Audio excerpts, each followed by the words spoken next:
Hare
काय सांगू आता संतांचे उपकार, सांगू आता संतांचे उपकार, काय सांगू आता संतांचे उपकार, सांगू आता संतांचे उपकार, मज निरंतर जागविती, मज निरंतर जागविती, मज निरंतर जागविती, काय द्यावे त्याची द्यावे उत्तरा,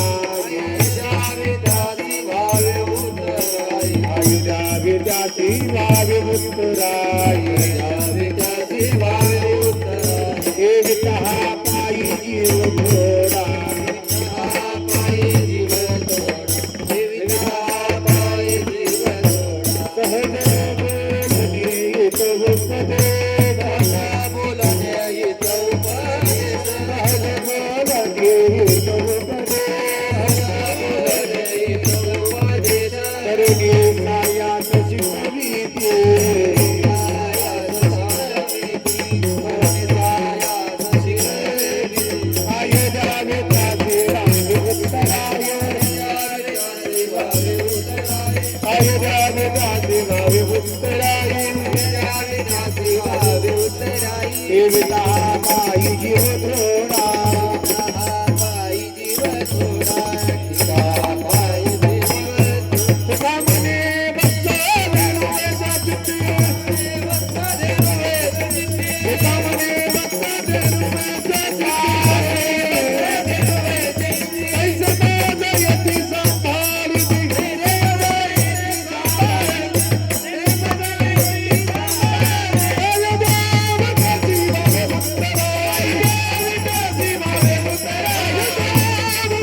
काही सांगू आता संतांचे उपकार,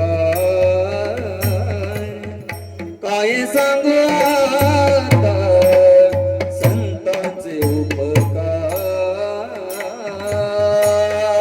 सांगू आता संतांचे उपकार, काय सांगू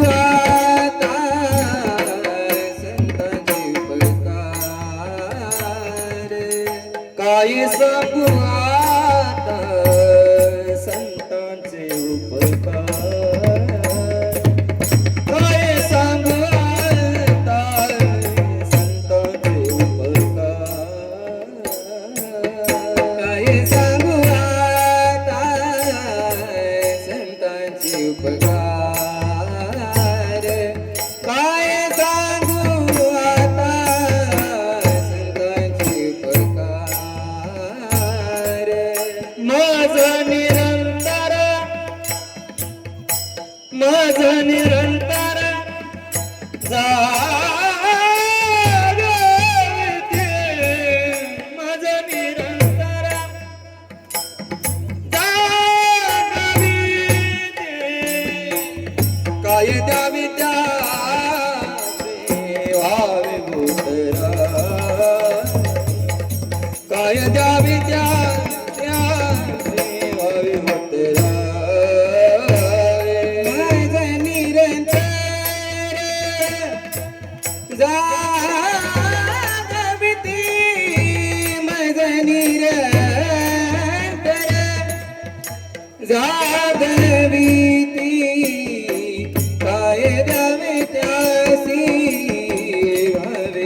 उतराई काय द्यावे त्यासी भावे उतराई ठेविता पायी जीव थोडा ठेविता पायी ठेविता पायी ठेविता पायी ठेविता पायी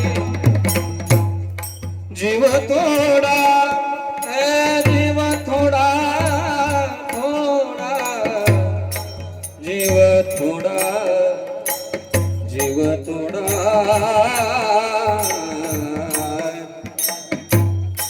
ठेविता पायी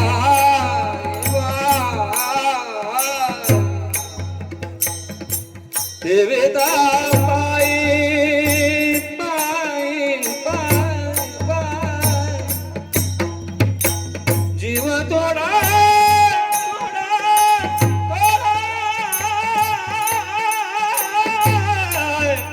जीव थोडा जीव थोडा जीव थोडा थोडा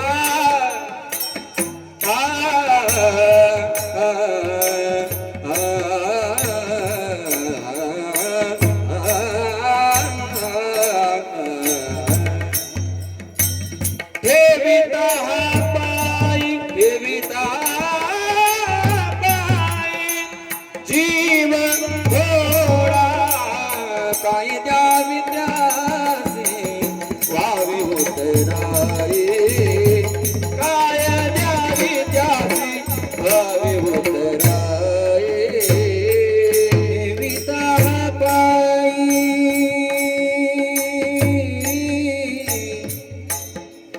जीव थोडा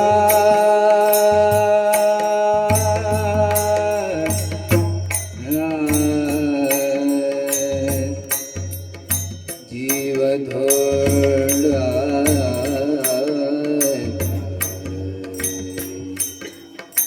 जीव थोडा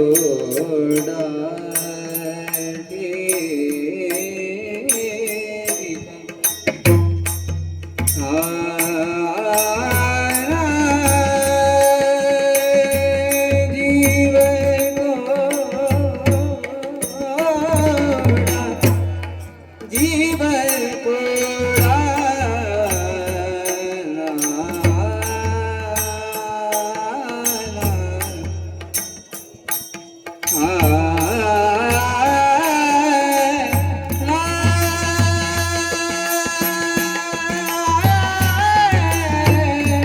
थोडा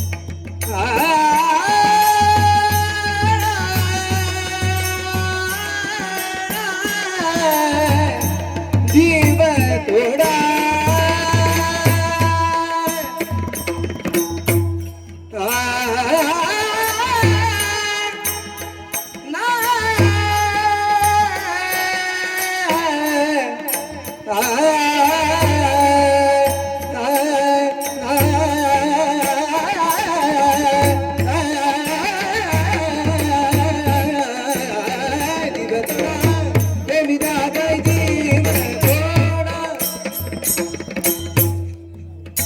ठेविता पायी जीव थोडा ठेविता पायी जीव थोडा काय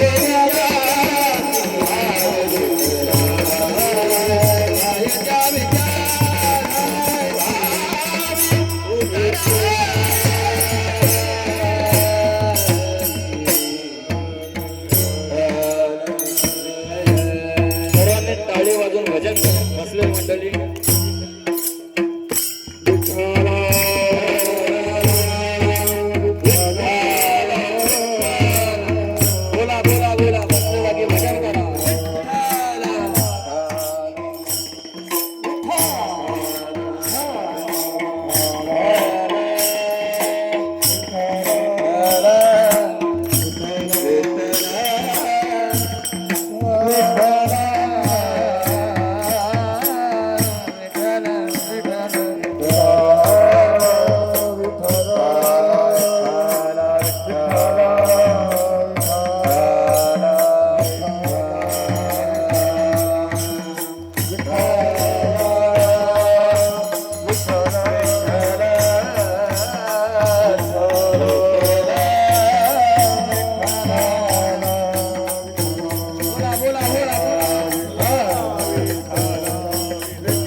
काय सांगू आता संतांचे उपकार, मज निरंतर जागविते.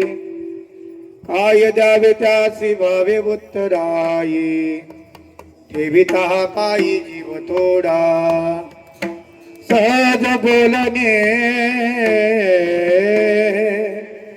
हितवोपदेश, काय द्यावे त्याचे भावे उत्तराई, ठेविता पायी जीव थोडा. तुका मने वत्स देन वेचा चित्ती, तैसे मजे ती सांभाळीती. काय द्यावे त्यासी व्हावे उत्तराई, ठेविता पायी जीव थोडा. महायोग पीठे तटे भीमर्त्य, वरं पुंडलिकाय दातो मुनीन्द्रे. समागत्य तिष्ठन्तमानन्दकन्दं, परब्रह्मलिङ्गं भजे पाण्डुरङ्गं. पाण्डुरङ्ग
पांडुरंगा गुरु प्रथमाय नमन.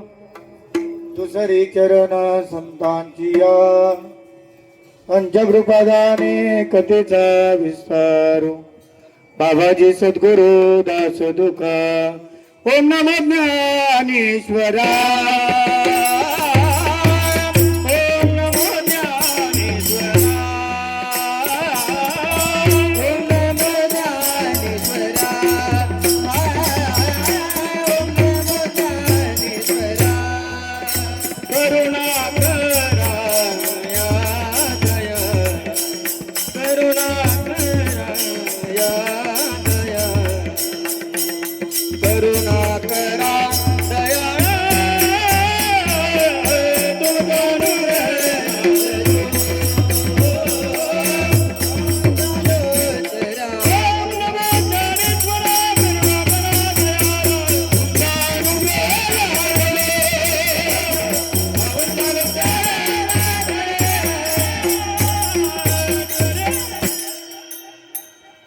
ओम नमो ज्ञानेश्वरा करुणाकरा दयाला तुमचा अनुग्रह लादलो पावन झालो चराचरी श्री राधा मेरी सामिनी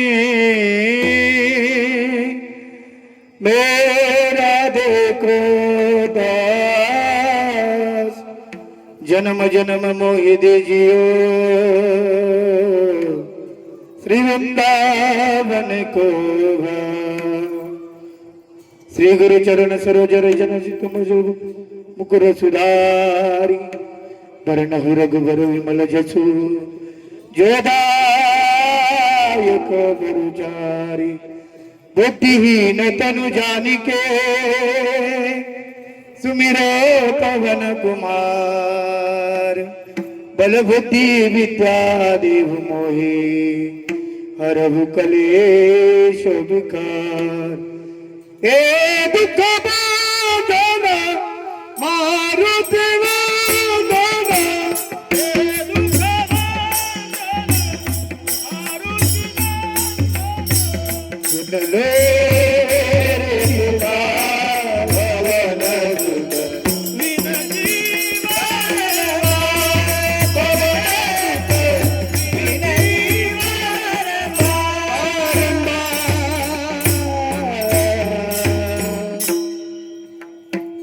काय सांगू आता संतांचे उपकार मज निरंतर जागविते काय द्यावे त्यासे भावे उत्तराई ठेविता पायी जीव तोडा. प्रस्तुत कीर्तनरूपी सेवेकरता निवडलेला अभंग श्रीमंत श्री जगद्गुरु तुकोबाराय ज्यांच्या सोबत आपण गेले 18 ते 20 दिवस पायी प्रवास करत आहोत आणि पायी प्रवास करत करत श्री क्षेत्र देहू ते श्री क्षेत्र पंढरपूर असे असणारे देहू निवासी तुकोबाराय यांचं गोड असं 4 चरणाचा अभंग या कीर्तनरूपी सेवेकरिता निवडलेला आहे. आजच्या अभंगातून जगद्गुरु तुकोबाराय आपल्याला सांगतात काय सांगू आता या संतांचे उपकार. या अभंगातून जगद्गुरु तुकोबाराय संतांनी केलेल्या उपकाराचे कृतज्ञता व्यक्त करतात. विठ्ठला विठ्ठला विठ्ठला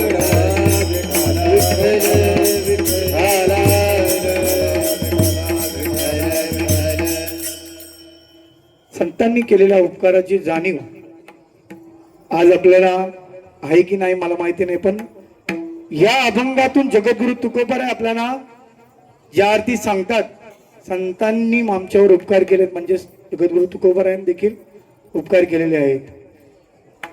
खर तर या अभंगातून जगद्गुरु तुकोबाराय आपल्याला पहिल्या चरणात सांगतात काय सांगू आता संतांचे उपकार मज निरंतर जागविती. संत आपल्याला जागवतात. दुसऱ्या चरणात सांगतात महाराज काय द्यावे त्यासी व्हावे उत्तराई ठेविता पायी जीव थोडा. त्यांच्या उपकारातून आपण उत्तीर्ण होऊ शकत नाही. दुसऱ्या चरणामध्ये महाराज या अभंगातून सांगतात आणि तिसऱ्या चरणामध्ये महाराज सांगतात सहज बोलतात संत. सहज बोलणे हितोपदेश करोनी सायास शिकविती. आपल्याला संत शिकवतात. आणि शेवटच्या चरणामध्ये आपल्याला संत सांगतात तुका म्हणे वत्स धेनुच्या चित्ती तैसे मज येते सांभाळिती. विठ्ठला विठ्ठला विठ्ठला विठ्ठला विठ्ठला विठ्ठला.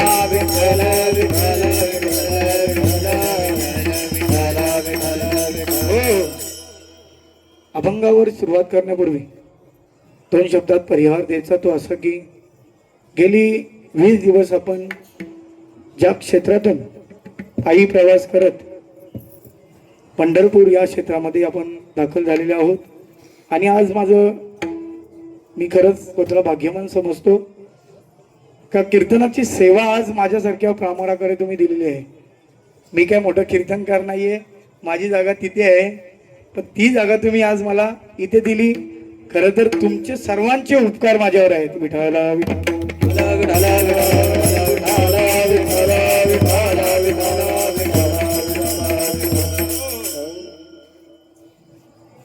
गेली 18 ते 20 दिवस आपण या ठिकाणी श्री क्षेत्र देहू ते पंढरपूर या पायी प्रवासामध्ये खर तर आपण एक परिवार म्हणून या प्रवासामध्ये चालत आलेलो आहोत. बघा ना, किती सर्व परिसरातील लोक आहेत, अवघ्या महाराष्ट्रातील लोक आहेत.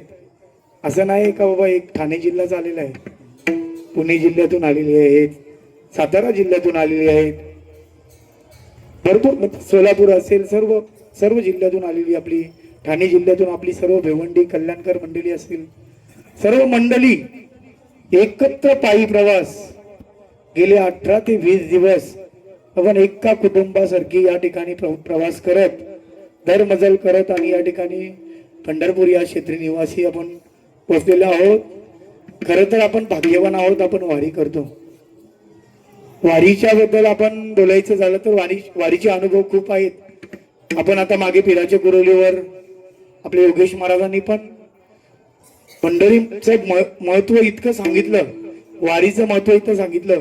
त्या ठिकाणी आपण सर्वांना बोलण्यासाठी दिले चान्स का बाबा आपण प्रत्येकाने वारीचा अनुभव आपण सांगायचा आहे.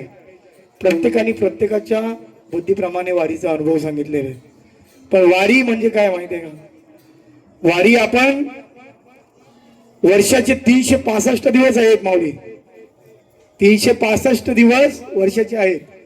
पण आपण 20 दिवस या वारीमध्ये चालतो ना, ही वारी आपल्याला 345 दिवस शिकवते कसं जगायचं. काय शिकवते? 345 दिवस आपल्याला या 20 दिवसात वारी शिकवते. 345 दिवस आपण कसं जगायचंय या वारीमध्ये शिकायला भेटतं. घरी किती आपण आरामात असतो, आयुष्य आराम सर्व आहे, आपल्याला पाहिजे ते भेटतं, खायला सगळं भेटतं. पण या ठिकाणी वारीमध्ये चालत असताना जे पुढे येईल ते खाण्याची आपली तयारी असते.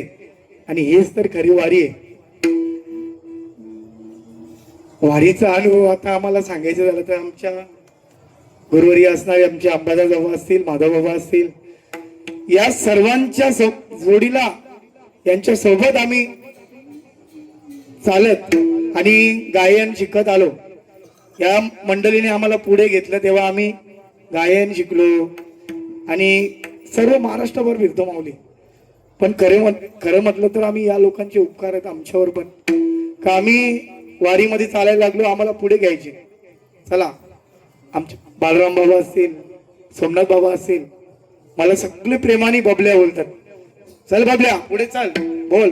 म्हणजे जेव्हा आपल्याला काही येत नव्हतं त्यावेळेला आपल्याला वारीमध्ये या गोष्टी सर्व शिकायला भेटल्या. खरं तर आम्ही आमचं भाग्य समजतो का अशी मंडळी आमच्या आयुष्यात आली आणि आम्हाला या वारीमध्ये चालण्यासाठी आम्ही पात्र झालो. आणि या गादीवर आज आम्हाला तुम्ही उभं केलेलं आहे. खरं तर आमची पात्रता नाही आहे माऊली. उजल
उजलले भाग्याता अवघी चिंता वारली, संत दर्शनी हा लाभ पद्मनाभ जोडीला.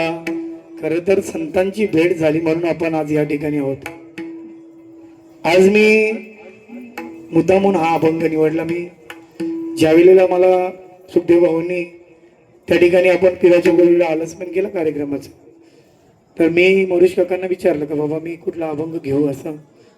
तर माझ्या मनामध्ये हाच अभंग होता का बाबा आपण संतांच्याबद्दल बोलू, कारण त्यांच्या सोबतच आपण आज इथपर्यंत आलेलो आहोत. तर त्यांच्याबद्दल थोडंसं त्यांचे काय उपकार आहेत आपल्यावर, वेळोवेळी आपल्यावर काय त्यांनी उपकार केलेले आहेत हेच आपल्याला त्यांच्याकडून जाणून घ्यायचं आहे. खरं तर थोडं 5 मिनिटं मी पंढरपुराच्या बद्दल बोलतोय की ज्या क्षेत्रामध्ये आपण आलेलो आहोत ते क्षेत्र काय आहे. आपण सकाळी उठलो, चंद्रभागेमध्ये स्नान केलं. खरं तर ज्या वेळेला मी चंद्रभागेमध्ये स्नान करण्यासाठी उतरलो तेव्हा म्हणजे असं वाटलं मला की गेली 20 दिवस आपण त्या क्षणाची वाट बघत होतो. कधी आपण चंद्रभागेमध्ये जातो त्या क्षणाची वाट बघत होतो आपण. 20 दिवस आपण टँकरच्या खाली आंघोळ केली, शावर भेटले आपल्याला, नलावर भेटला पाणी, सगळे पाटाचं पाणी असेल सगळ्या पाण्यावर आपण आंघोळ केली. पण 20 दिवस आपल्याला वाट बघावी लागली चंद्रभागेमध्ये स्नान करण्यासाठी. आणि खरं तर चंद्रभागेमध्ये स्नान केल्यानंतर काय होतं, ऐसी चंद्रभागा से भी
तुकोबाराय देखील आपल्याला सांगतात ज्या वेळेला पंढरपुरात तुकोबाराय आले आणि भगवंताच्या पुढे जेव्हा उभे राहिले तेव्हा भगवंताने तुकोबारायांना सांगावं, तुकोबाराय कशी झाली वारी.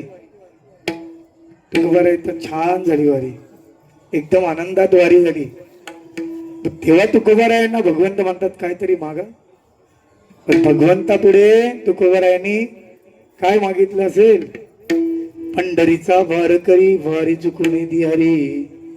शेवटच्या चरणात सांगितलं चंद्रभागे स्नान तुका मागे हे चितान. जन्मोजन्मी आम्हाला चंद्रभागेचं स्नान करा, बाकी काहीच नको. पुढचं प्रमाण आमच्या उमेश महाराजांनी सांगितलं, वाचे म्हणता गंगा गंगा सकल पाप जाती भंगा. खरं तर नुसतं गंगेचं वाचेने नाव घेतलं तरी पण आपलं पाप भंगून जाईल.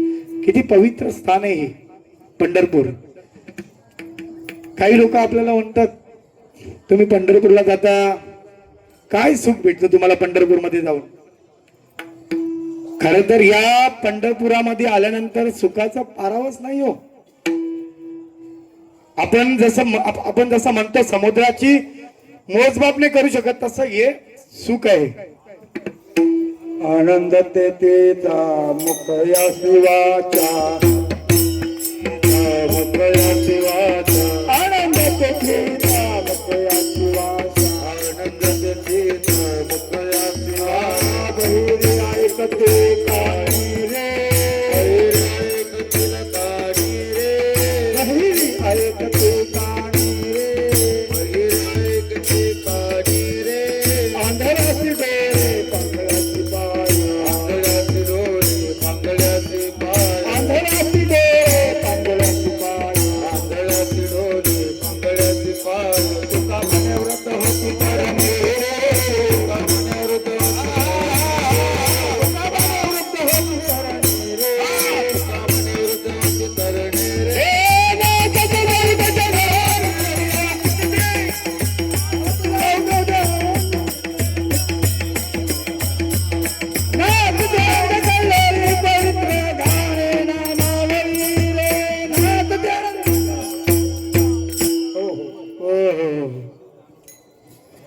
खरं तर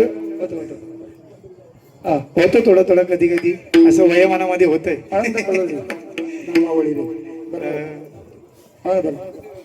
खरं तर भगवंतांनी पंढरीच्या वारीमध्ये जेव्हा चालत असताना आपण बघतो ही सर्व वयोवृद्ध माणसं असतील, ती सुद्धा तरण्या माणसासारखी नाचतात हो. एकूण त्या तरण्या माणसाला म्हणजे आमच्या लहान ही पोरं आहेत ना, यांना सुद्धा लाजवणार आहे. मला वाटतं आपल्या 26 नंबरचे ते बाबा कोणालाच ऐकत नव्हते. किती फुगडे घेते, 10 जण त्याच्या पाठीमागं फुगडे घ्यायला असायचे तरी तो मानत नव्हता. पण गेली किती वर्ष मी पाहतो त्या माणसाला तसंच आहे ते.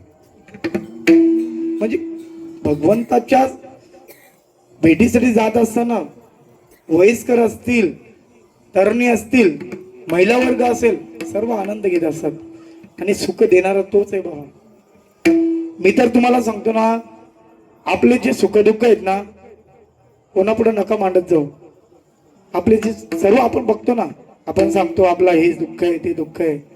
आपलं सुख दुःख जर कोणापुढे सांगायचे असतील ना, एक तर त्या पंढरीच्या पांडुरंगाला सांगा, नाहीतर संतांना सांगा. देवा सांगो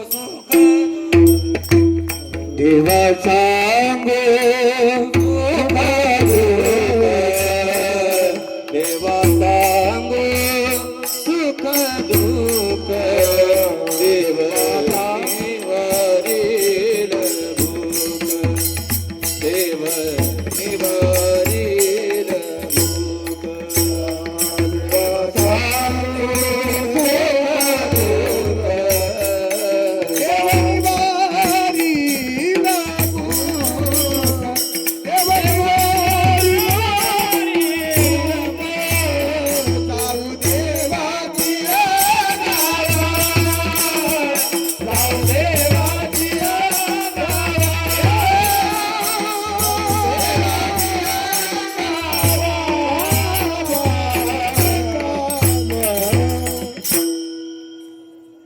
खर तर आपलं सुख दुःख पाहणारा तो भगवंत आहे. आपण काय करतो, आपले सुख दुःख आपल्या नातेवाईकांना सांगतो, आपल्या शेजाऱ्याला सांगतो. खर तर एक हिंदीमध्ये एक म्हण आहे, हर दुख किसी को बताया मत करो, हर सुख किसी को बताया मत करो. लोग मुट्ठी में नमक, हर जख्म किसी को दिखाया मत करो, लोग मुट्ठी में नमक लिए घूमते हैं. खरं तर लोक आहेत ना, आपल्याकडे रडून रडून ऐकतात आपल्याजवळ आणि लगेच आपल्या बाजूला गेले की दुसऱ्यांना हसून सांगतात. अशी लोक आहेत. म्हणून आपले सुखदुःख असेल ना, त्या पांडुरंगाला सांगा. आता आपण वारीला चालत असताना ना, त्या देवाला सांगा, देवा काय असेल ना बाबा तू बघून घे, आम्ही कोणाला सांगित नाही, फक्त तुझ्यावर भार टाकतो आम्ही. सुखरूप ऐसा तुझा कोणी सांगा, माझ्या पांडुरंगा सारी कर. त्या पांडुरंगासारखं सुखरूप कोणीच नाही हो. तो सुखाचा सागर आहे, सुखाचा सागर आहे तो. जसं आपण, मी तुम्हाला आता मगाशी बोलता बोलता सांगता राहून गेलो का, आपण समुद्राची मी बोललो का, मला आपल्याला कोणी विचारलं काय तुम्ही जाता तिथे काय सुख भेटतं, तुम्हाला किती सुख भेटतं. जसं आपल्याला कोणी साखर खायला दिली ना, साखर, त्यांनी आपल्याला विचारलं किती गोड आहे हो, त्याचं काय सांगू शकतो आपण. साखर आहे ती गोड आहे, तशी गोड आहे साखर. तसं पांडुरंग आपला सुखरूप आहे, त्याचा सुखाचा सागर आहे तो. जास्त मी प्रस्तावना नाही करत, मला अभंगाकडे बोलायचं आहे. किती टाइम झाला हे माझ्यापेक्षा तुम्हाला जास्त टाइम माहित आहे. विठ्ठल विठ्ठल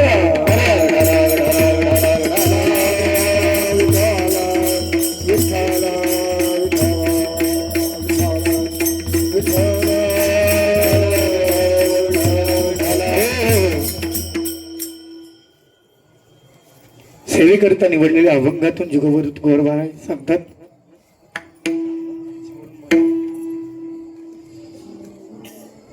उपकार सांगतात जगद्गुरु तुकोबाराय. संतांनी केलेला उपकार आपल्यावर जगद्गुरु तुकोबाराय सांगतात का, संत आपल्यावर उपकार करतात. काय उपकार करतात, उपकार सांगो उपकार सांगू काय बाप न करी ऐसी माय बापन करी ऐसी माया धर्म त्यांचा देखील पाय धर्म शांते देखील पाया दिले अक्षय भय दादा कोणी आलो या देशा मानवे आलो या देशा दिले अक्षय भय दादा मानवे आलो या देशा मानवे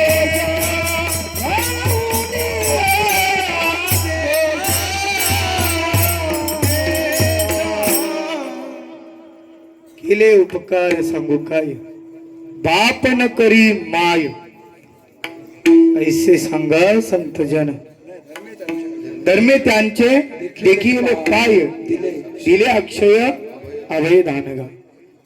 खर तर आपल्यावर 3 जणांचे उपकार विशेषाने आहेत. एक भगवंताचे आहेत, आपले मायबाप असतील, आणि संतांचे जास्तीत जास्त उपकार आपल्यावर आहेत. देव आपल्याला जन्माला घालतो म्हणजे आपल्यावर देवाचे उपकार आहेत. आपल्याला चालवणारा, आपल्याला उठवणारा तो आहे, म्हणजे तो त्याचे आपल्यावर उपकार आहेत.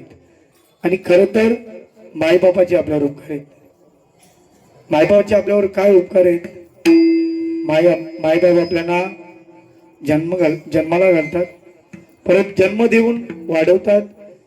प्रत्येकाच्या मायबापाची इच्छा असते का आपला मुलगा मोठा व्हावा. प्रत्येकाच्या मायबापाला वाटतं आपला मुलगा कलेक्टर व्हावा. प्रत्येकाच्या मायबापाला वाटतं आपला मुलगा मोठा ऑफिसर व्हावा. कुठल्याच असं गरीब असेल, मी तर तुम्हाला सांगतो ना, आमचं असं वारीमध्ये चालत असताना एक चर्चा झाली. ज्याचा वडील चोर असेल ना, त्याला पण वाटतं का माझा पोरगा चोर नाही व्हावा, चांगलाच व्हावा. त्याला सुद्धा वाटतं, त्याला पण वाटतं का माझा पोरगा चांगला शिकून मोठा व्हावा. प्रत्येकाला वाटतं. कुठल्याच मायबापाला असं वाटत नाही का आमचा मुलगा कुठेतरी वायाला जावा असं. प्रत्येक आईबाप प्रत्येक मुलासाठी चांगलंच करत असतं. पण कुठपर्यंत करतो? हो, शिक्षण करतात. शिक्षण झाल्यानंतर नोकरीने लागली तर चांगला 10-5 लाखाचा धंदा टाकून देतील त्याला.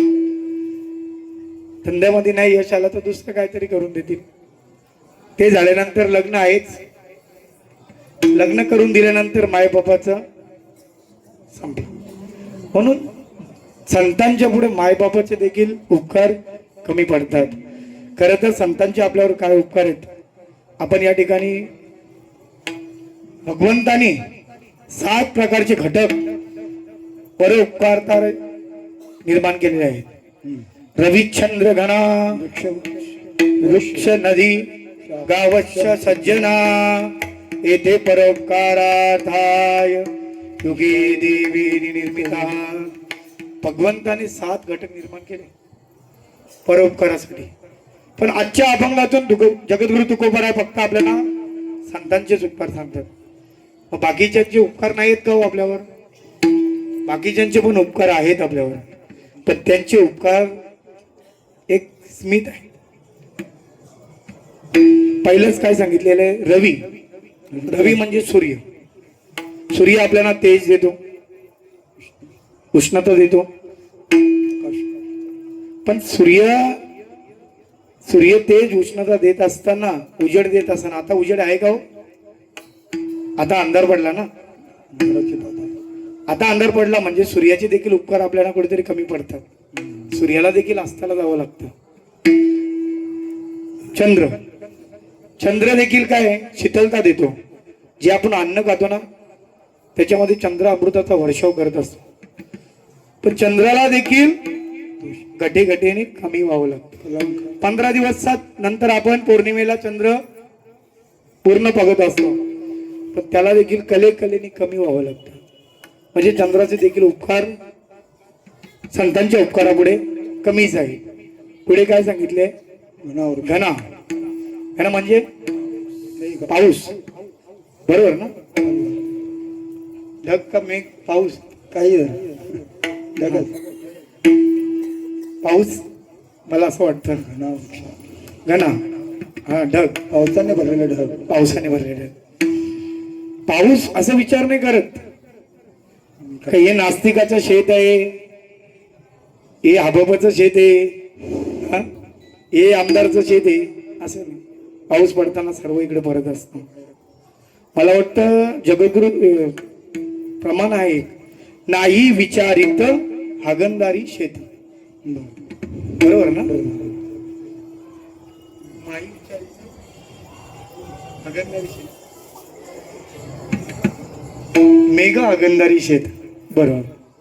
म्हणजे पाऊस आहे ना असं विचार नाही करीत, सर्व इकडे परत असतो. आता आपण वाडीमध्ये तर बघितलं, 3-4 दिवस पाणी आला पण तंबूमध्ये झोपायला लागलं तो का ना लगेच त्रास झाला पाण्याचा. म्हणजे पावसाचं देखील कुठेतरी तुम्हाला कमी उपकार वाटला, अडचण करतात. हा अडचण करता ना. जास्त पाऊस झाला तर पूर येतो, जास्त पाणी झालं तर पीक पण नासवतो. दुष्काळ म्हणजे पावसाचं देखील उपकार संतांच्या उपकारापुढे कमी पडले जातात. वृक्ष पुढे सांगितले वृक्ष. वृक्षाच्या बाबतीत बोलताना झालं तर आपण वृक्षाचे तर आपल्याला खूप उपकार आहेत. आता मध्ये मध्ये सिलेंडरचा तर खूप अभाव पडला होता, त्यावेळेला परत चुली आल्या होत्या आपल्या. सर्व पाट्यानंच जात होती लोक, पहिल्या पाट्यानं जात होती लोक, आता नाही जात. पण त्यावेळेला ज्या वेळेला सिलेंडर बंद झाला होता तेव्हा लाकडं आपल्याला परत लागली होती. आणि वृक्षाचे ते आपल्यावर उपकार आहेत. वृक्षवल्ली आम्हा सोयरी वनचवल्ली आम्हा सोयरी वनचरी. वृक्षवल्ली आम्हा सोयरी वनचरी. वृक्षवल्ली आम्हा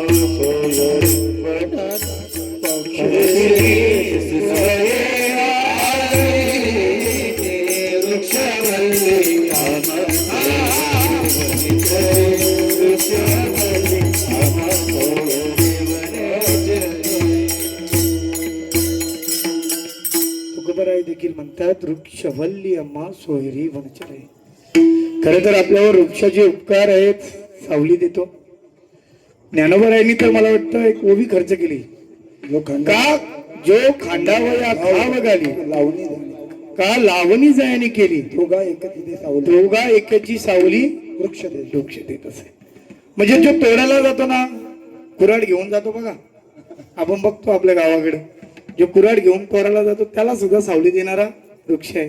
तो असा विचार नाही करत की बाबा हा मला तोडायला आलाय तर मी याला का सावली देऊ. आणि ज्यांनी लावलेलं आहे त्याला देखील सावली देण्याचं काम वृक्ष करत असतो. असं म्हणतात वृक्षाचे देखील आपल्यावर उपकार आहेत. आणि शेवटी आपल्याला ज्याच्या सोबत चालायचंय ते वृक्षच करतो. फाड्यांच्या सोबतच चालायचंय आपल्याला, आणि ते तर आपल्यावर उपकारच आहे म्हणजे त्यांचं. नाही तर आपल्याला नदीमध्ये फेकून देतील लोक. वृक्ष नसले तर मग काय करावं लागेल, एकतर दफन करावं लागेल. म्हणून वृक्षाचे देखील आपल्यावर उपकार आहेत. आणि नदीचे देखील आपल्यावर उपकार आहेत.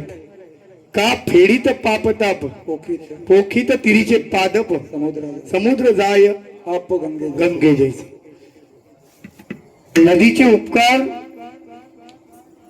नदीचे जे ओघ आहे नदीचा, त्याच्या बाजूची जी गावं आहेत, त्याच्या बाजूची जे वृक्ष आहेत, त्यांना देखील नदी त्यांच्यावर उपकार करत जाते, त्यांना शीतलता देतात, धन्यता देते. खरं तर नदीचे देखील उपकार आहेत आपल्यावर. आणि शेवटी नाही अजून गावश्य म्हणजे गाय. गायीच्या बाबतीत बोलायचं झालं तर गाय पवित्र आहे, आपल्याला गोमूत्र देते, शेण देते, दूध पवित्र आहे ना. गायीच्या दुधापासून निघालेलं तूप, आपल्याला गायीचे उपकार आहेत. पण गायीचे पण काहीतरी मला वाटतं अपवित्र कुठेतरी मुखाने सांगितलेलं अपवित्र. ज्या वेळेला ब्रह्मदेव आणि विष्णू एकत्र येतात आणि ब्रह्मदेव भगवंताला म्हणतात, विष्णू भगवंताला, का मी बघा मी जी सृष्टी निर्माण केले एकासारखा एक कोणच नाही. सगळे वेगवेगळे आहेत. आता भगवंताच्या समोर बोलायचंय, ज्याच्या नाभी कमलातून ब्रह्मदेवाचा जन्म झालाय त्याच्याच समोर ब्रह्मदेव बड्या मारतो. म्हणजे आज काय झालं ते माहिती का, आज्या पुढे नातवानी केलेला खेळ आहे तो.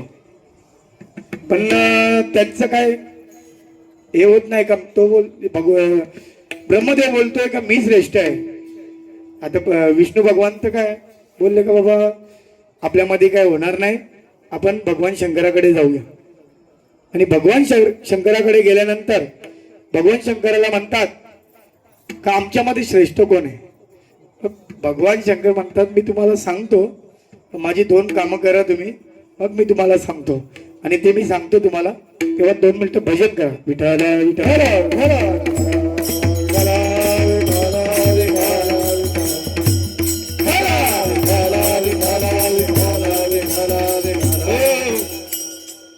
भगवान शंकराने विष्णू भगवंत आणि ब्रह्मदेवाला सांगितलं, विष्णू भगवंताला सांगितलं का माझ्या पायातील कडा हरवलेला आहे, आणि ब्रह्मदेवाला सांगितलं का माझं मुकुट हरवलेलं आहे, ते मला शोधून आणून द्या, मग मी तुम्हाला सांगतो कोण तुम्ही श्रेष्ठ आहे त्याच्यामध्ये. मग दोघे निघाले, पूर्ण पाताळ एक केलं, पण काय कोणाला काय भेटलं नाही. विष्णू भगवंत वैतागले, परत शंकराकडे आले, भगवान शंकराकडे आले आणि भगवान शंकराला सांगतात का बाबा मला काय ते भेटलं नाही. पण ब्रह्मदेवाला देखील नाही भेटलं. ब्रह्मदेव फिरत होता, खूप फिरत होता, आणि काही ब्राह्मण लोक ब्रह्मदेवाला मिळाली. तेव्हा त्यांनी विचारलं का ब्रह्मदेव आपण तुम्ही कुठे चाललेत. तेव्हा त्यांनी सांगितलं का मी शंकर भगवंताचं मुकुट गवसायला चालले. तर तेव्हा ते ब्राह्मण बोलले बाबा तुम्हाला हे सांगितलं कोणी, हा हे कोणालाच जमणार नाही आणि कोणाच्या बापाच्यात होणार पण नाही, तुम्ही आपलं वापस जा. पण आता ब्रह्मदेवाला श्रेष्ठ व्हायचंय ना, श्रेष्ठ व्हायचंय, मग त्यांनी गाईला एक साक्षीदार म्हणून मला मुकुट भेटलं हे सांगायचं. तिला फक्त गाईला सांगितलं तू होय म्हणायचं फक्त, बाकी काय म्हणायचं नाही. तुला भगवंताकडे भगवंताकडे ब्रह्मदेव आले आणि भगवंताने विचारलं बाबा मिळालं का मुकुट. तर तेव्हा ब्रह्मदेवाला हो मिळालं. मग काय पुरावा काय तुझ्याकडे. माझ्याकडे साक्षीदार आहे बाबा. गाईला विचारलं हा होय. तर त्यावेळेला भगवंतानी भोले शंकरांनी गाईला शाप दिला होता का तू या मुखाने खोटं बोललीस ना, तर या मुखाने तुला भक्षण करावं लागेल. विठ्ठल विठ्ठल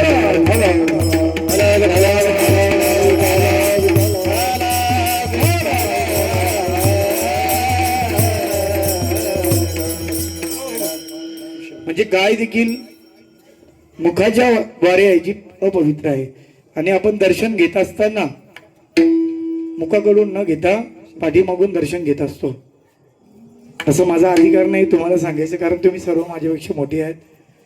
आपण जे आपल्या ऐकण्यात वाचण्यात आलं आणि तुमचंच इथं मी बोलते, बाकी काय आम्हाला काही येत नाहीये. हे तुमच्या मुखातून ऐकलेलंच मी तुमच्या पुढे मांडण्याचा प्रयत्न चालू आहे. गायीचे देखील उपकार संतांच्या उपकारापुढे कमी पडले जातात. आणि शेवटी भगवंतांनी संतांची निर्मिती केली होती ते आपल्या परोपकारासाठी.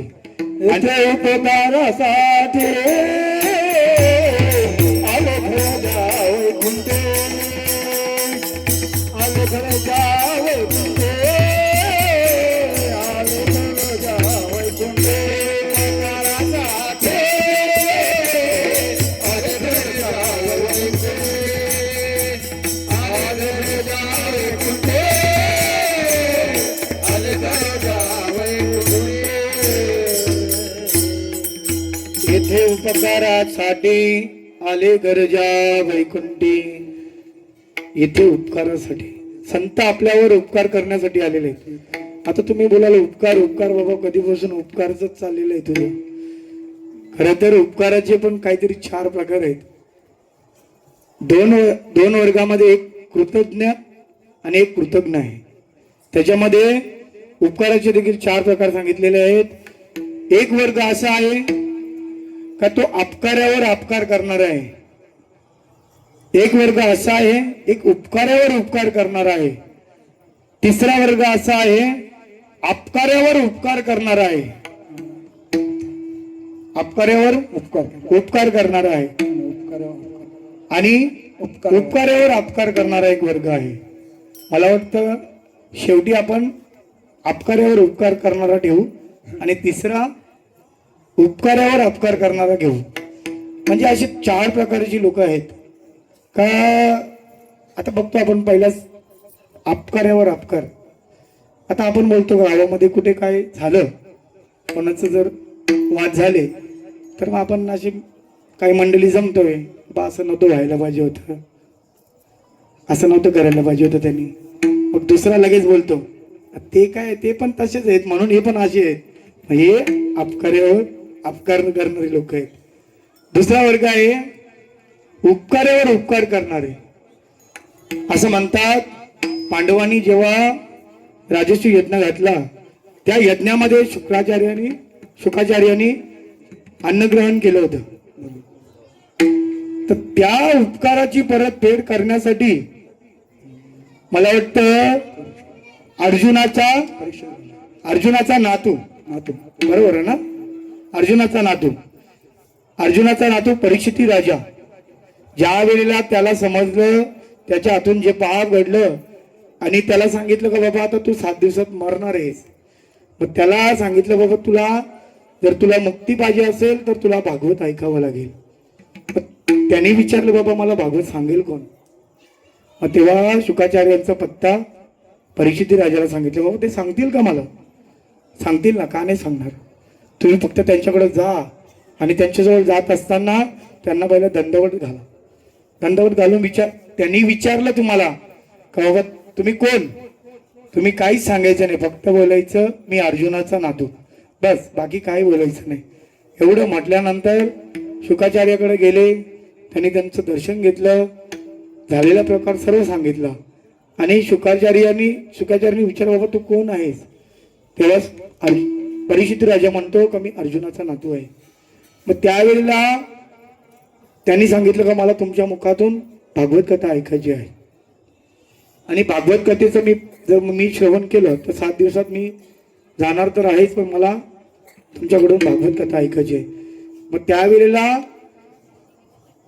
शुकाचार्यांनी पांडवांच्या यज्ञामध्ये 2 शीत अन्न घाललं होतं आणि त्या उपकारातून ऋणातून उपकार परोपकार याच्यासाठी ऋणातून उत्तीर्ण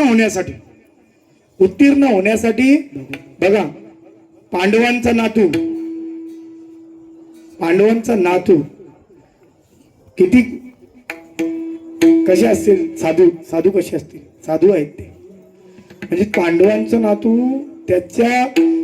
पांडवांच्या यज्ञामध्ये त्यांनी जेवण केलं होतं, पण पांडवांच्या नातूला परीक्षित राजाला भागवत कथा सांगून त्याला मोक्षशाहीता प्राप्त करून दिली. विठ्ठल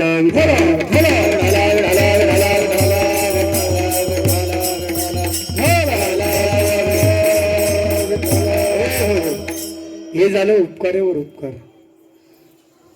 तिसरं आपण म्हटलं होतं उपकारावर अपकार करणारे. खरं तर आपण गावामध्ये सर्व बघतोय, एक असा व्यक्ती असतो श्रीमंत असतो, त्याच्याकडे भरपूर लोक जात असतात बाबा 2 पैसे मदत करा. मग कधीतरी त्याची पण परिस्थिती कधीतरी डाऊन असते, पण त्यावेळेला तो त्याची मदत करू शकत नसतो. लगेच आता तुला 100 वेळेला त्या माणसाने मदत केलेली आहे ना, 100 वेळेला मदत केलेली आहे, मग 101 वेळेच्या वेळेला तू त्याला लगेच त्याच्या बाजूला गेला का काय लोकांना म्हणायचं बोल 2000 रुपये मागितले दिले नाही. हा पण 100 वेळेला तुला मदत केली ते विसरलं तू. म्हणजे असे हे संप्रदाय बाबा ना पहिल्यापासून चालत आलेलं आहे. उपकार केला हे संप्रदाय पहिल्यापासून चालवलं. कोणाचा संप्रदाय ते भस्मासुराचा संप्रदाय आहे. भस्मासूर, खर तर भस्मासूर हा भगवान शंकराकडे, भगवान शंकराला चितेची राख आणून द्यायचा हे काम करत होता. त्याला तेवढंच काम होतं भस्मासुराला. भगवान शंकरांची सकाळची आंघोळ झाली का, आंघोळ स्नान झालं का फक्त तेवढं काम करायचं. पूर्ण दिवस त्याला काही कामच नव्हतं. पण त्याचं देखील त्याला वैताग होता. कारण कधी कधी काय व्हायचं, लोक काही मरत नव्हती, मग त्याला वन वन वन वन भटकावं लागत होतं. कशासाठी? भस्मासाठी. आणि तो वैतागला. त्यांनी खूप तपश्चर्या केली भगवान शंकराची. भगवान शंकर प्रसन्न झाले त्याला. प्रसन्न झाल्यानंतर मग भगवान शंकर कडे गेला. भगवान शंकर म्हणाले की बाबा बोल, काय तुला काय काय पाहिजे. आता भोले बाबा ते हा लगेच त्याच्या मनातच होतं काय मागायचंय आपल्याला. हा बोलतो मला असं कर, असं असं वर द्या. कमी कधी कधी मला तुम्हाला रोज त्याला चितेची भस्म लागते, तर ते मला मला काही रोज भेटत नाही. कधी कधी लोक मरत नाही, त्यासाठी वन वन वन वन भटकावं लागतं. तर मला असं वर द्या की जेव्हा कोणी मरणार नाही, तर मला ज्याच्या डोक्यावर हात ठेवायचं तो भस्म झाला म्हणजे मी त्याची चितेची भस्म तुम्हाला मी आणून देत नाही. आता भोले बाबा तो वर देऊन मोकट झालं. पण आता हा बाबा पण जेव्हा जेव्हा त्याला गरज लागायची तेव्हा तो काही बघत नव्हता का ह्यो गायक आहे, ह्यो मृदंगमणी आहे. तर जेव्हा भेटेल त्याच्या डोक्यावर हात ठेवायचा. आता हे देवांच्या चर्चा चालू झाली का बाबा आता हा हे काय आटपणार नाही आपल्यावर. लगेच आली ना स्वारी नारायणाची. नारायण नारायण आली नारायण भगवान. भस्मासूर बसले होते आपल्या सकाळचं त्यांचं काम करून बसले होते. आणि नारदजी आले. काय भस्मासूरा काय चाललंय बाबा तुझं? काय नाही, आता माझं काम झालेलं आहे, बसलो आराम चालू, मस्त नाश्ता पाणी झालं माझं, बसलोय मी. तर त्यावेळेला नारदजी भगवान बोलले अरे काय ही कामं करतो हा? रोज उठायचं, मेलेली माणसं गवसायची, त्यांची चिता आणून द्यायची, ही काय कामं करतो तू? चल माझ्या जोडीला मुंबईला, मस्त पगार देतो तुला, चांगला जॉब देतो तुला. भस्मासूर बोलतो बाबा ह्योच जॉब चांगला आहे माझा, पगार पण चांगलं आहे, ते मुंबईला नको, लय दगदगीच आहे, गाडीत चढायला भेटत नाही, गाडीत चढता चढता पडतात. हा मुंबईला नको बाबा, मुंबईला नको, माझं हे मस्त आहे. तरी नारदजी आहेत ते, नारदजी काय ऐकत नाही बाबा. नारदजी त्याला सांगतात बाबा काही काम करतो तू, एक काम कर, ते बाबा समोर बसलाय ना त्याच्या डोक्यावर हात ठेव, हा सगळं तुलाच भेटल. तो बोलतो नाही ना बाबा हे कसं काय जमेल, ते मालक आहेत आमचे, मी त्यांच्याकडे कामाला आहे. बाप आहे बाप, हा बाप आहे. पण नारदजी आहेत, नारदजी असं एक याच्यामध्ये होऊन गेलंय पूर्ण युगामध्ये. आपल्या कुठली पण गोष्ट असू दे पटवणार म्हणजे पटवणार. खरं तर बाबा आता या युगात पाहिजे होतं नारदजी, सगळं पॅनेलच्या पॅनेल निवडून आणलं असतं त्या माणसाने.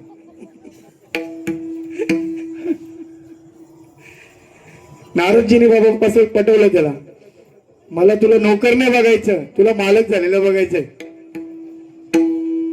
जा बाबा जा, त्याच्या डोक्यावर हात ठेव, पूर्ण कैलासाचं राज्य तुला भेटेल. गणपती काही त्या भांगडीत पडत नाही ना, कार्तिकेला काही त्याची गरज नाही. त्याच्यामुळं जा आणि त्याच्या डोक्यावर हात ठेव. झालं ना बाबा, तयार झाली त्याच्या मनामध्ये अभिलाषा तयार झाली. बाबा असं झालं तर मग चांगलंच होईल आपल्याला. जसा उठला तसा सुटला, त्यांनी विचार नाही केला काल्याचा कीर्तन होऊ दे, लगेच जे धावत सुटला बाबा. बोले शंकराला समजलं हे बिलिंदर उरफटले आपल्यावर आता बाबा. तसं भगवंताने पण डाव सोडली. भगवंत पुढे पडतात, भस्मासूर मागे पडतो. भगवंत पुढे पडतात, भस्मासूर मागे पडतो. आता भगवंतानी विचार केला बाबा आता मला वाचवणारा बाबा तोच आहे. भगवंतानी विष्णू भगवंताला आवाज दिला, भगवान मुझे बचाओ. हा भगवान आमचे भगवान कुठे? आता विष्णू भगवंतानी तिथूनच आवाज दिला शंकराला, तुला सांगितलं होतं कोणी ही काम करायला? हा कोणाला पण कुठला पण पद देऊन मोकट होतो बाबा तू? हा पहिले बघ बाबा कुठला माणूस कोण कसा काय आहे ते. तुझ्या मनात येईल तेव्हा तू प्रत्येकाला कुठला पण वर देऊन मोकट होतो. आता बाबा भगवान शंकर म्हणतात बाबा तू काहीतरी कर बाबा, मला वाचव, नाही तर आता हे माझं काम करेल. पण भगवान विष्णूने एक थोड्या अंतरावर, भगवान शंकर आणि भस्मासुराचं अंतर होतं, लगेच मोहिनीचं रूप धारण केलं. इतकं सुंदर रूप धारण केलं, मला वाटतं या विश्वामध्ये तसं रूप नसेल. असं रूप धारण केलं आणि असं रूप धारण केल्यानंतर समोर आले, भस्मासुराच्या समोरच येऊन उभे राहिले. आता ते भगवान विष्णू आहेत. इतका तेज रूप त्यांचं पाहिल्यानंतर भस्मासूर शंकराला विसरलं. भगवान शंकराला ते रूप पाहिल्यानंतर बाबा थांबला जागेवरच. धापाडाकतच आला होता, थांबला तो. मग त्यांनी विचारलं बाबा तुम्ही इतके सुंदर, तुम्ही इथे अरण्यात एकटे काय करता? हा लगेच त्यांना विचारावं लागेल, काही नंबर बिंबर, व्हॉट्सअप नंबर बिंबर आहे का तुमचा? भगवान बोलतो आहे ना, आहे, नंबर आहे ना माझा. मग तुम्ही इथे अरण्यात काय करता? हा काय नाही, माझं एक काम आहे. तर काय काम आहे? मी आहे शोधात आहे. काय कसल्या शोधात आहेत तुम्ही? भगवंताला विचारतात भस्मासूर. आता भगवंत म्हणजे तो कोण? मोहिनी रूपामध्ये भगवंतच आहे ना हो. हा भगवंत आहेत ना. आणि भगवंताला त्यांनी विचारलं, हो तुमचं लग्न वगैरे, तुमचं मोहिनी रूप आहे ना ते. भस्मासूर भाललं त्यांच्यावर रूपावर, तुमचं झालंय का? त्याच शोधात आले मी. भगवंत बोलतात त्याच शोधात आले. मग कसा नवरा पाहिजे तुम्हाला? भस्मासूर बोलतात. मोहिनीला विचारतो, भगवंताला विचारतो कसा पाहिजे, वर कसा पाहिजे? गाडीवाला पाहिजे, 4 भांगडीवाला पाहिजे का बिल्डर पाहिजे? हा भगवान बोलले मोहिनी रूपात, माझी काही तशी काही आट नाही बाबा, फक्त माझी एकच आट आहे, मी जसं नृत्य करेन तसं तुला नृत्य करता येत असेल तर मी तुझ्या सोबत लग्न करायला तयार आहे. नाही का?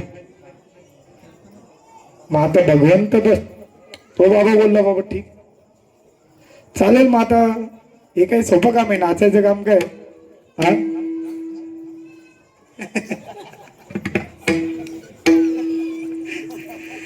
नाचायचं काम तर आपण करू शकतो. आणि मोहिनी रूपाने भगवंत नाचायला लागला. कमरेवर हात ठेवतो बाबा. आता मी काही नाचणार नाही बाबा, नाही तर तुम्हाला वाटेल मी नाचेन. आता इथं नाही, कीर्तन आहे, आज कीर्तनकार आहे मी. भगवंताने नाचायला सुरुवात केली, कमरेवर हात ठेवतो. तो इतका बालला ना त्या मोहिनीच्या रूपामध्ये, त्याचं त्यालाच काही सुद्धा राहिली नाही. भगवंताने त्याच्या खांद्यावर हात ठेवले. भगवंतांनी आता जाणलं बाबा आता ह्यो आता पूर्ण माझ्या वंश झालेला आहे ना. जसं भगवंतानी डोक्यावर हात ठेवलं तसं या बाबांनी डोक्यावर हात ठेवलं. बघता काय भस्म झाला ना जागेवर. हा खरं तर भगवान शंकरांनी त्याच्यावर काय केला होता? उपकार केला होता ना. उपकार करून सुद्धा त्याच्यावरच उलटला. म्हणून एवढंच नका घेऊन जाऊ, जाण ठेवा. आपल्यावर ज्या माणसाने उपकार केलेला आहे ना त्या माणसाची जाण ठेवा. कधीतरी त्याला पण गरज लागेल तर त्याच्या पाठीशी आपण उभं राहू. आपलं कसं आहे माहिती आहे का, कधी आपल्यावर ज्यांनी उपकार केले असतात ते लगेच आपण विसरले जातो. कधी कधी आपल्याकडे पैसा आला, ज्या वेळेला आपल्या गरिबी होती त्या वेळेला आपल्याला त्या माणसाने मदत केली होती, ते नका ना विसरू तुम्ही. ह्यो त्याच्या समोरून फोर व्हीलर घेऊन जातो पण त्याला बसवत नाही गाडीत. हा, त्याच्या समोरून एकदम 70-80च्या स्पीडला डायरेक्ट, तो त्याला गाडीत नाही बसवत का? अहो, तुम्हाला जर तुमच्या गरीब परिस्थितीमध्ये, तुमच्या बिकट परिस्थितीमध्ये ज्या माणसाने तुम्हाला मदत केली त्याला तुम्ही, तुमच्याकडे थोडे पैसे आल्यानंतर तुम्ही विसरला, म्हणजे उपकार केलेल्यावर अपकार करणारी लोक आहेत. आणि शेवटी अपकारावर उपकार करणारे म्हणजे संत आहेत. संतांच्या बाबतीत मी या ठिकाणी म्हणणार आहोत. 2 मिनिटं तुम्ही भजन करा. विठाला विठाला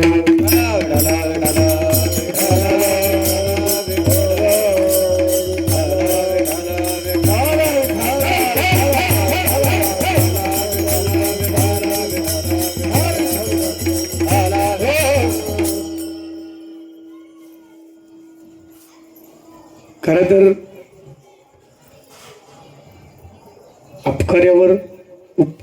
अपकार्यावर देखील उपकार करणारे संत आहेत. आपण ज्यांच्या सोबत चालत आले आहोत, जगद्गुरु तुकोबाराय असतील, संत श्रेष्ठ ज्ञानेश्वर महाराज असतील, यांना किती त्रास झाला हो, किती त्रास दिला लोकांनी तुकोबारायांना. गरम पाणी अंगावर होतावं, गरम पाणी. मंबाजी काठीच्या काठीने मंबाजी बुवा आहे ना ते, तुकोबारायांना. तेव्हा तुकोबारायांनी त्यांना नाही दोष दिला.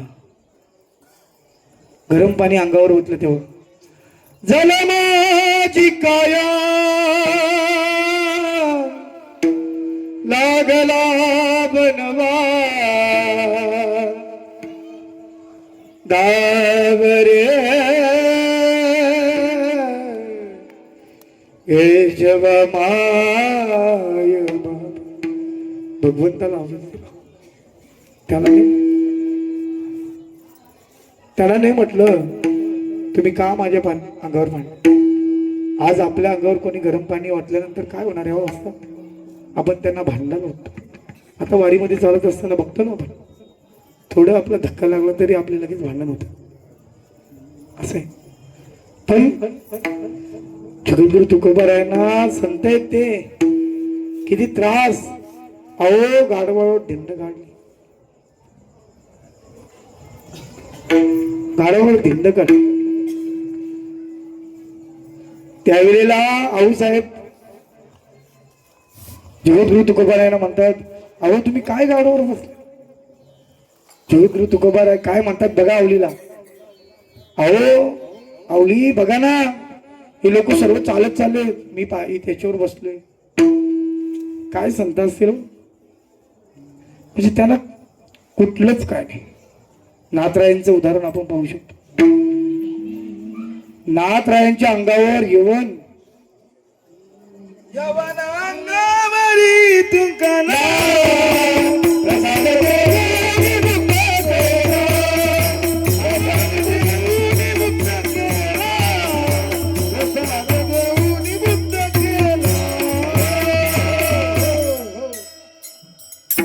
नाथरायांच्या अंगावर येऊन 108 वेळा तुला.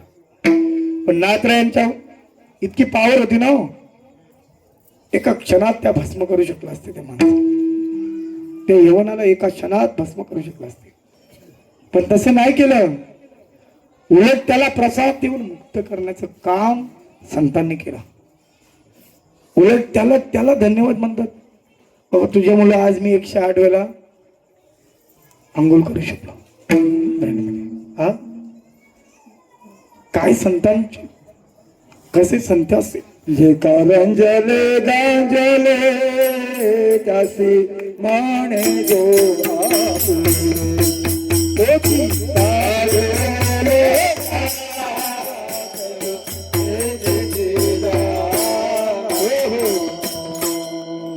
संत म्हणजे संतच आहे तो.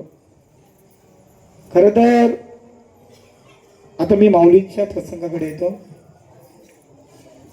ज्या वेळेला 4 भावंड निवृत्ती झाले, संत ज्ञानेश्वर महाराज, सोपान काका आणि चिमोडली आपली मुक्ताबाई, हो किती गोंडस मुलं होती ती. आज खरं तर त्यांचे उपकार आहेत आपल्यावर. आपण हे जे आपण चालतोय वारीमध्ये, किती सुख सुविधा आहेत आपल्याला. त्यावेळेला 2 वेळेचं अन्न नव्हतं भेटत माझ्या माऊलीला. किती वनवन भटकावं लागत होतं. दारोदार जायच्या प्रत्येकाच्या. कधी कोणी 2 घास दिले नाही हो माऊलीला माझ्या. 2 घास दिले नाही. सर्वात जास्त त्रास दिला असेल माऊलीला, जास्त त्रास दिला असेल विषपाव. ज्या वेळेला माऊली आपली छोली घेऊन आणि माधुरी मागण्यासाठी जेव्हा जातात, त्या वेळेला माऊलींच्या झोलीतील अन्न खाली फेकावं आणि ती पायाने तुडवावं. का? हे त्यांना खाता येऊ नये म्हणून. काय गुन्हा होता हो त्यांचा? काय पाप केले होते? इतका त्रास. काय? माझी माऊली, माझे ज्ञानोबर आहे, रडत रडत आपल्या पर्णकुटीमध्ये आले. उपकार सांगतो मी तुम्हाला, उपकार. पर्णकुटीमध्ये आले, पाठीचा दरवाजा लावला. आपली चिमोडी मुक्ताबाई, भूक लागली म्हणून दादा अजून काय येत नाही, दादा अजून काय येत नाही म्हणून पूर्ण गावभर दादाला शोधत होते. पण दादा काय भेटला नाही. परत आपल्या पर्णकुटीकडे आल्यानंतर रडण्याचा आवाज आला मुक्ताबाईला. मुक्ताबाईला रडण्याचा आवाज आला. बाबा दादा काय झालं, कोणी मारलं, काय झालं? मुक्ताबाई गेली.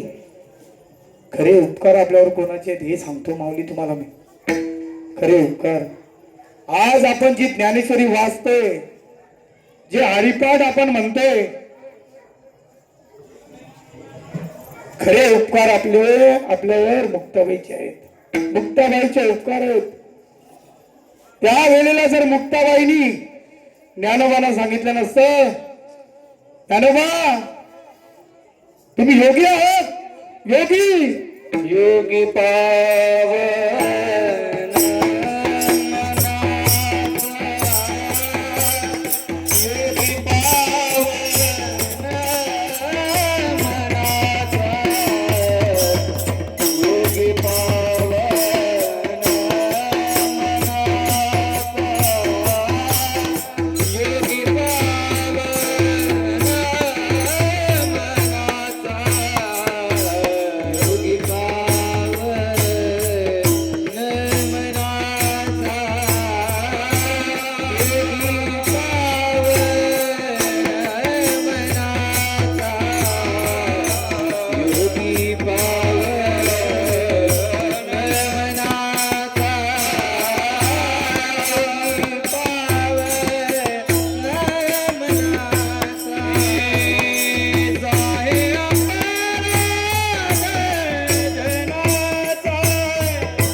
काय प्रसंग असेल, किती त्रास. हा खरे तर आपले खूप छान दिवस आहे. आज संतांच्या सोबत आपण चालतोय, आपल्याला इतका त्रास नाहीये. आपल्यासाठी सर्वही त्रास त्या भोगला त्यांनी. खरं तर आपल्यासाठी त्रास घेतला त्यांनी. या जगाच्या कल्याणासाठी स्वतःच ध्येय कष्टविधी परोपकार, जगाच्या कल्याणासाठी सांगतात. अहो मुक्ताबाईने आपल्याला खरं तर हे ज्ञानेश्वरी सारखं ग्रंथ मुक्ताबाई मुलं आज आपल्या समोर आहे. आज आपण जे प्रवचन कीर्तन करतोय ते त्यांच्या मुलं आहे. त्यावेळेला जर मुक्ताबाईंनी ज्ञानोबरायांना सांगितलं असतं तुम्ही योगी आहात, काय केलं असतं? कोणाच्या मागे गेलो असतो, कोणाच्या सोबत गेलो असतो? खरं तर हेच उपकार जगद्गुरु तुकोबाराय अभंगाच्या पहिल्या जन्मात सांगतात. काय सांगू आता संतांचे उपकार, काय सांगू आता संतांचे उपकार, काय सांगू आता संतांचे उपकार,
काय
सांगू आता संतांचे उपकार.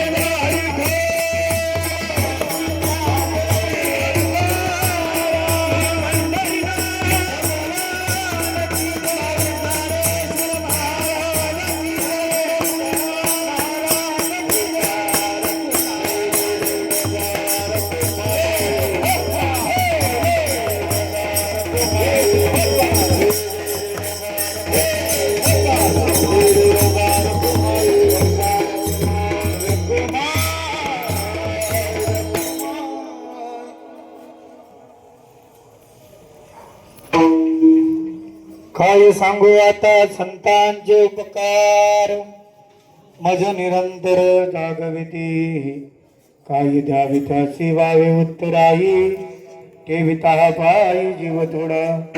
खरं तर पहिल्या चरणावर आपण बोलण्याचा थोडासा प्रयत्न केलेला आहे. माझी वेळ समाप्त झालेली आहे. एक 5 मिनिटं मी पुढचे 3 चरण आहेत सरळ सरळ आपण सांगणार आहोत. खरं तर आपल्यावर संतांचे उपकार आहेत आपण आता पाहिलं. पण काही साधक मंडळी जगद्गुरु तुकोबारायांकडे आले, मग तुम्ही उपकार उपकार सांगता, असे नक्की हे संत करतात काय? अभंगाच्या दुसऱ्या चरणात सांगतो. काय सांग काय द्यावे त्याची वावे उत्तराई काय द्यावे त्याची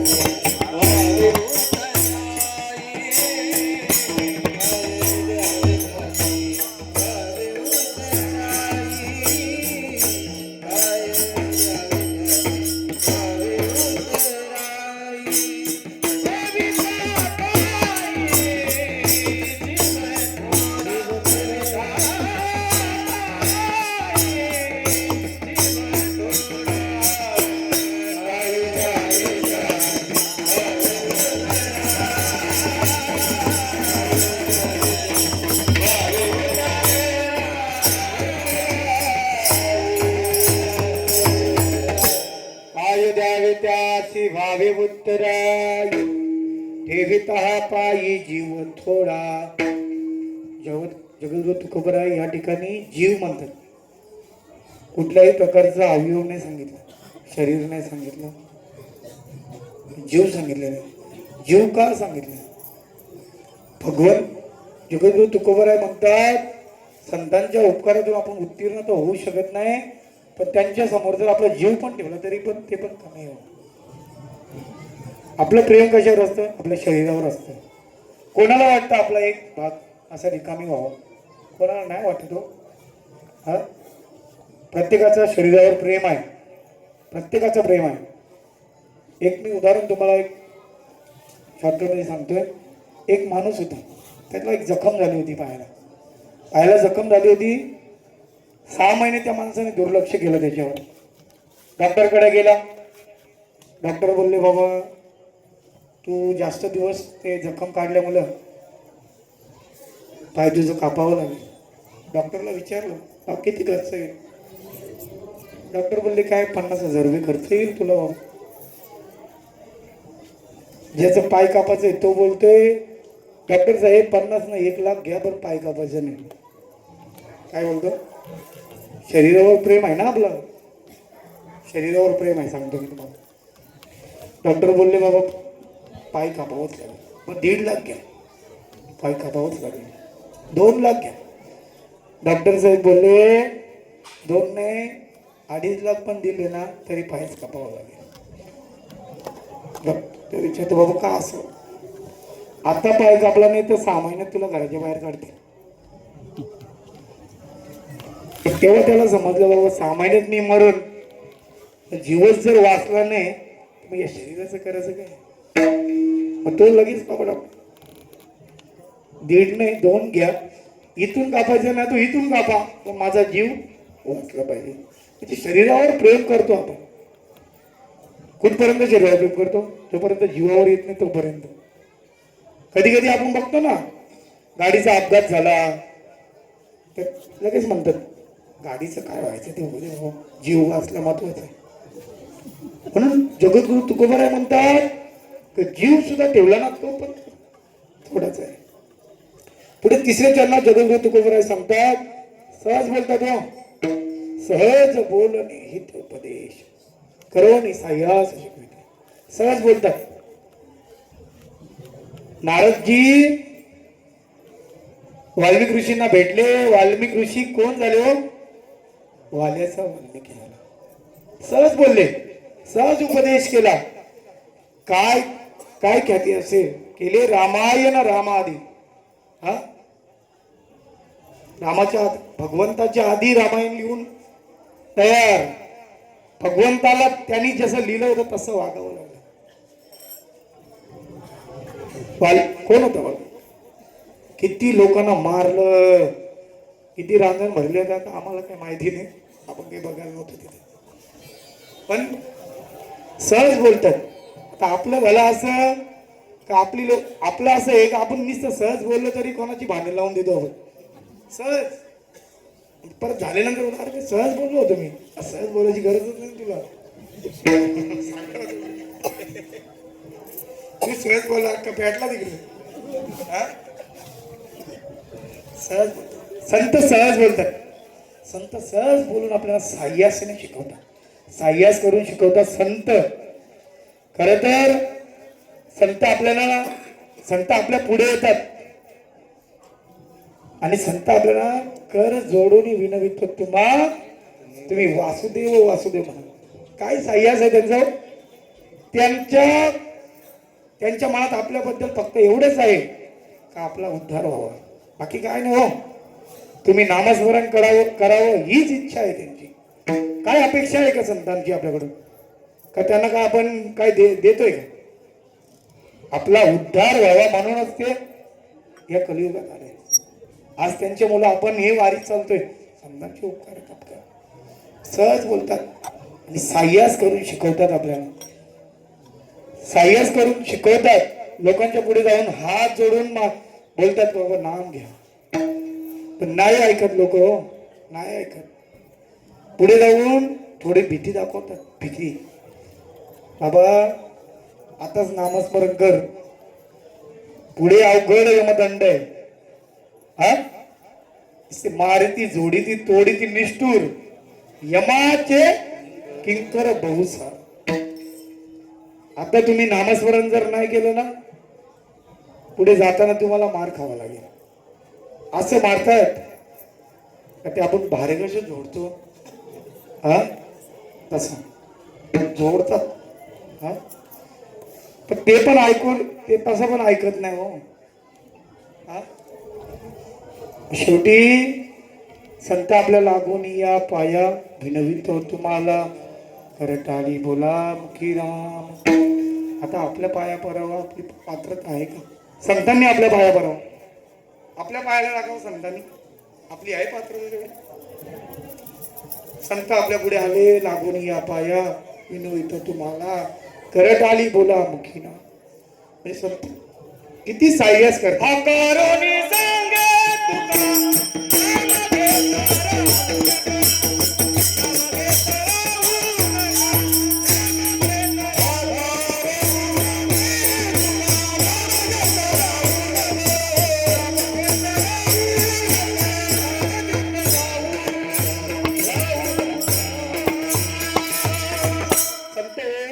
ओढून नाम घेतल्याशिवाय राहू नका. खरं तर आपल्याला संत साह्यासाने शिकवतात. आणि शेवटी जगद्गुरु तुकोबाई अभंगाच्या शेवटच्या चरणात सांगतात, तुका म्हणे वत्स देनु वेचिती, तुका म्हणे वत्स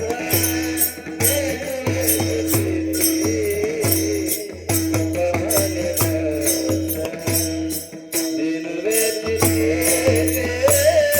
तुका म्हणे वत्स देनु वेचिती, तुका म्हणे वत्स देनु वेचिती,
का म्हणे वत्स धेनू 136 कैसे मगळे जशी गाय वासराला सांभाळते तसं संत आपल्याला सांभाळतात.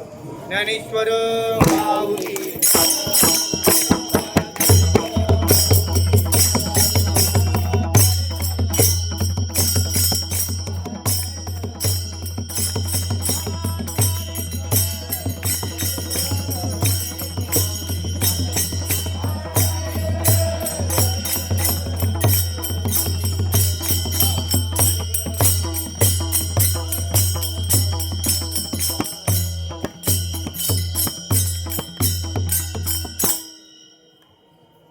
सावनी पण देखील विचार केला आपण तुला बंद कर आता. चला.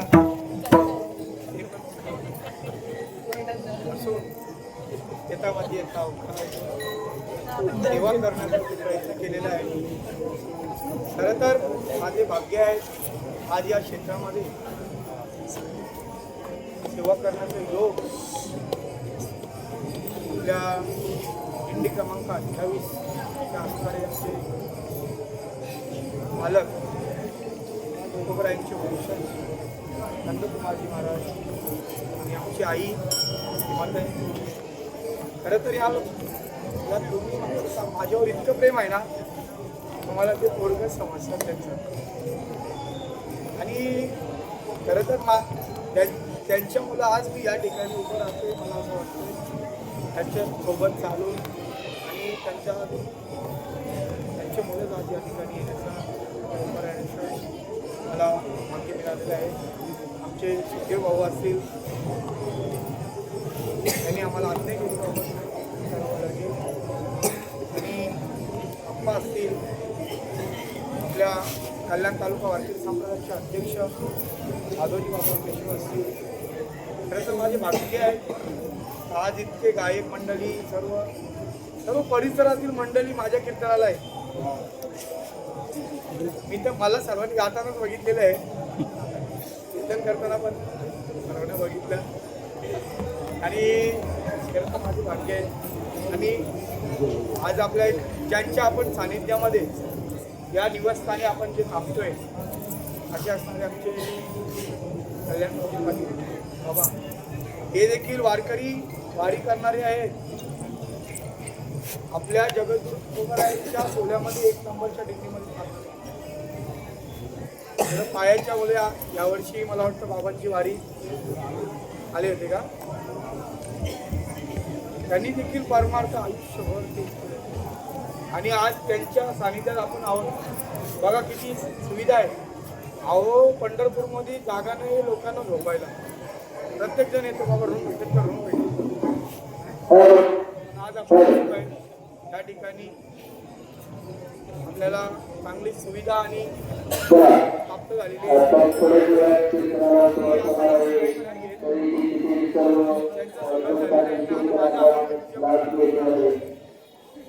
जास्त वेळ न घेता या सेवेकरता निवडलेल्या अभंगावर थोडकं बोलण्याचा प्रयत्न केलेला आहे. काय चुकलं असेल अंतःकरणात क्षमा करा. जे चांगलं असेल माझे गुरुवर्यांचं आमच्या सर्व साधू संतांचं ऐकलेलं सर्व मित्रमंडळी आमची त्यांनी गोड अशी साथसंगत केली. आनंद भाऊंनी खूपच साथ केली. आमचे जय भाऊ असेल जय भाऊ असेल बाबांचं पायाचा प्रॉब्लेम आहे तरी पण गोष्टी घेण्याची सेवा पूर्ण वारी केली. वारकरी आहे घेण्याची सेवा त्यांच्या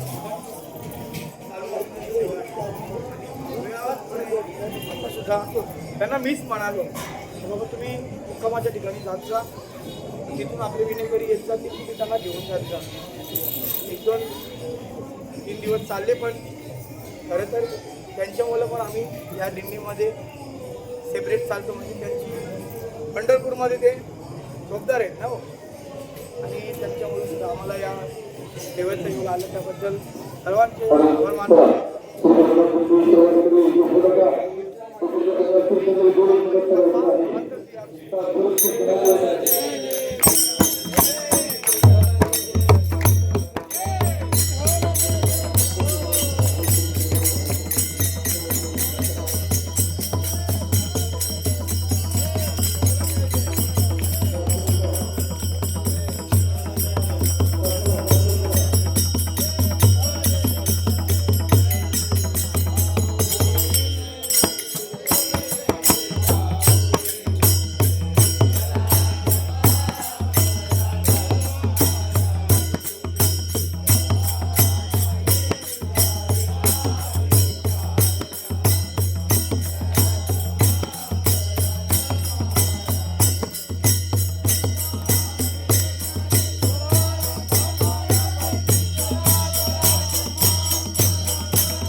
रखवाई निसदिव्य शोभा पुंडलिकाच्या वेळी